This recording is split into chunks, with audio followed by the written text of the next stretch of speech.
राम मंदिर बनने को है, लेकिन एक समय था जब राम मंदिर निर्माण को लेकर लाल कृष्ण आडवाणी रथ यात्रा लेकर सोमनाथ से अयोध्या के लिए निकले थे।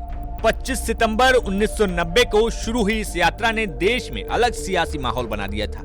वो समय था जब आडवाणी की इस यात्रा के शुरू होने पर अब के प्रधानमंत्री मोदी उनके बगल में मंच पर कुछ पन्नों के साथ दिखाई देते थे तो कभी पीछे खड़े हुए दिखाई देते थे।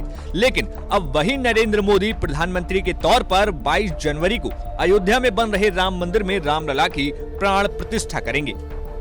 राम मंदिर निर्माण की इस पूरी यात्रा में जो अहम कड़ी थी वो एक समय लाल कृष्ण आडवाणी ने निभाई, जिसको वे आज भी याद करते हैं। राष्ट्र धर्म पत्रिका से बात करते हुए आडवाणी कभी उस वक्त की तपिश और लोगों की भावनाओं का जिक्र करते हैं तो साथ ही साथ ये कहते हुए नहीं चूकते कि वे प्राण प्रतिष्ठा के भव्य आयोजन में पूर्व प्रधानमंत्री अटल बिहारी वाजपेयी की कमी को महसूस कर रहे हैं। अपने इंटरव्यू में आडवाणी बताते हैं कि रथ यात्रा को आज करीब 33 वर्ष पूर्ण हो चुके हैं। 25 सितंबर 1990 की सुबह रथ यात्रा आरंभ करते समय हमें ये नहीं पता था कि प्रभु श्री राम की जिस आस्था से प्रेरित होकर ये यात्रा हम आरंभ कर रहे हैं वह देश में आंदोलन का रूप ले लेगी।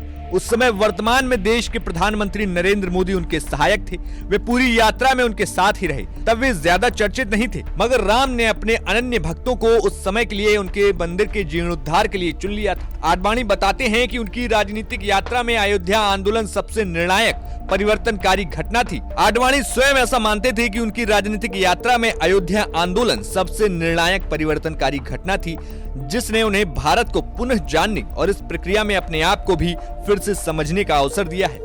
आडवाणी आगे बताते हैं कि रथ यात्रा आरंभ होने के कुछ दिन बाद ही उनको इस बात का अनुभव हो गया था कि वे तो एकमात्र सारथी थे। रथ यात्रा का प्रमुख संदेशवाहक स्वयं रथ ही था और पूजा के योग्य इसलिए था क्योंकि वह श्री राम मंदिर के निर्माण के पवित्र उद्देश्य की पूर्ति के लिए उनके जन्मस्थान अयोध्या जा रहा था। अपने इस इंटरव्यू में प्रधानमंत्री मोदी को लेकर आडवाणी बताते हैं, जब प्रधानमंत्री नरेंद्र मोदी मंदिर की प्राण प्रतिष्ठा करेंगे तब वे हमारे भारतवर्ष के प्रत्येक नागरिक का प्रतिनिधित्व करेंगे।